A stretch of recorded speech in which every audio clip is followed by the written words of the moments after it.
What is up, YouTube? Today I've busted out all of my shiny kitchen appliances that have blades that spin really fast because we are going to make our own breadcrumbs with gluten-free bread. Now you may be wondering why make your own when you can just go buy some from the store. If you make your own bread, it's definitely going to be cheaper for you to just take that bread and turn it into breadcrumbs than going to the store and buying some. And I thought with gluten-free bread being so expensive, it was definitely going to be cheaper to make your own, even if you're buying store-bought gluten-free bread. But actually, depending on the brand of bread that you buy, it may even be cheaper just to buy store-bought gluten-free breadcrumbs. So we're gonna just do this anyways because it's more fun. Who doesn't love to cut things up at high speeds? Woo! Here on the counter behind me, you can see the slowest all the way up to the fastest spinning blades. And we're gonna take pieces of gluten-free bread and stick it in each one of these and see if we can make ourselves some breadcrumbs.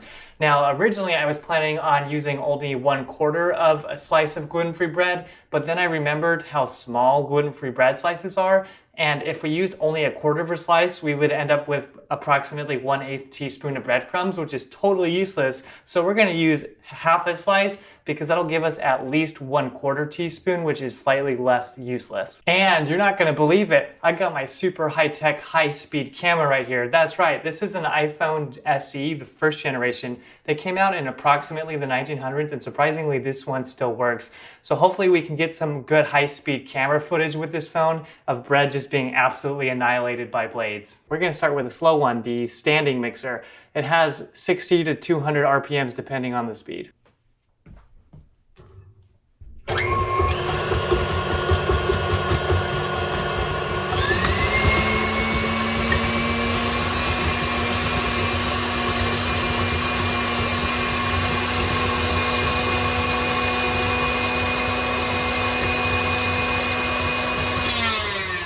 Well, the standing mixer actually worked better than I thought it was going to. We have kind of teared apart pieces of bread, but not really breadcrumbs still, but I'm not really surprised. Let's check out the high speed.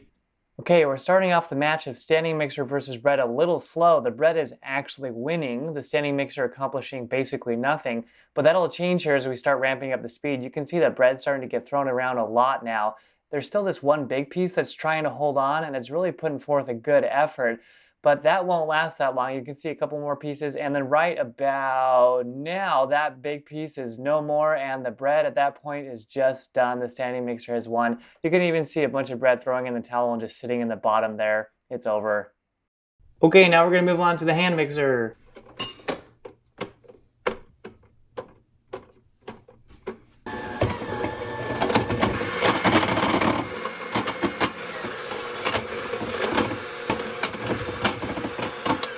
Okay, results of the hand mixer test. I thought the standing mixer was going to be worse, but actually it did better than the hand mixer. I didn't want to keep going though because I felt like I was going to destroy something. And the hand mixer can do 200 to 400 RPMs depending on the speed. Let's check out the high speed. The hand mixer starts off really strong, goes for the forced separation technique, and you can see that it works quite well, rips that bread right apart, but after that it kind of just gently tosses around the pieces of bread. The mixer does try to disqualify one of the pieces of bread by throwing it out of the bowl, but the bread manages to stay in. I also realize I should not keep my finger in the bowl at this point. The mixer does manage to pull off one more piece of bread. You can see that crust coming off and it's separated, but after that, it's just gently tossing the bread around and dinging off the sides of the bowl. Really, the bread is the clear winner in this round. Next, we're gonna move on to the kitchen appliance that we actually use when we're making gluten-free breadcrumbs, the food processor. This bad boy can spin at about 2,000 RPMs, which compared to a blender, which can spin at about 40,000 RPMs, doesn't seem that fast. But hey, this thing will still cut your finger off 2,000 times in a minute, so it's pretty fast. I am gonna put in the half piece of bread and then also the remains of the standing mixer so that we can actually make gluten-free breadcrumbs with those. 2 seconds and done, okay? 1 second, 2 seconds. Okay, that was a little longer than 2 seconds. Okay, maybe it actually needs to go a little longer. Let's just check that out. Okay, I was wrong, a little longer than 2 seconds, I'm sorry. But we got ourselves some decent gluten-free breadcrumbs there. Let's check out the high speed. I'm not one to say that gluten-free bread is beautiful because it's expensive and small and sometimes tastes and feels and falls apart like sand, but something about watching it get absolutely pulverized at 2,000 RPMs is a very beautiful sight. And when the food processor starts up here in just a second and throws all the breadcrumbs into the air right here, that is a beautiful sight. I think we all knew the food processor was going to win, the clear winner here. Bread didn't stand a chance.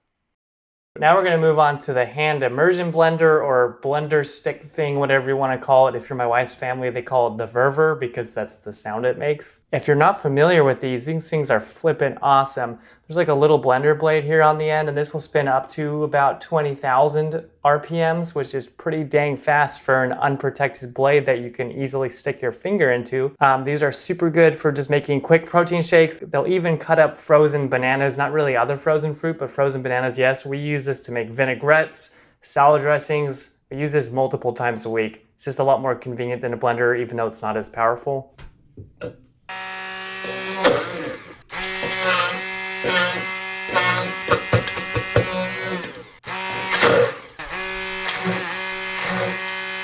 So the hand immersion blender verver thing actually did better than I thought it was going to. I probably still wouldn't recommend it though for making gluten-free breadcrumbs. It kind of just threw them everywhere. Let's check out the high speed. Suspense building up right from the beginning as the blade approaches and delivers the most lame puff of gluten-free confetti you've ever seen.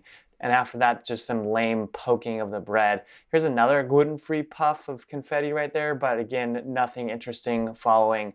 This was pretty boring to watch. Next time I think I would add some water. That would probably work a little bit better. Yeah, we're gonna add water to make gluten-free breadcrumbs. It'll work, I promise.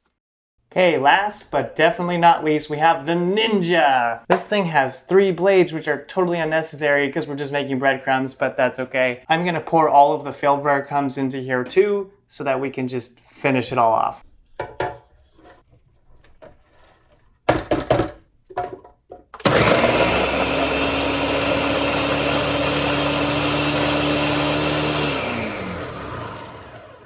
There you have it. We got ourselves some breadcrumbs. Blender definitely works. Let's check out the high speed. Now, if you thought the food processor was beautiful, this blender is a sight to behold. I could watch blenders in slow-mo all day. That bread flying around like there's no tomorrow, those useless blades cutting through the air for no reason. Man, this is just beautiful. Watch my finger come in here to gracefully turn off the blender. Wow, just a great performance overall. That bread did not stand a chance. It's over.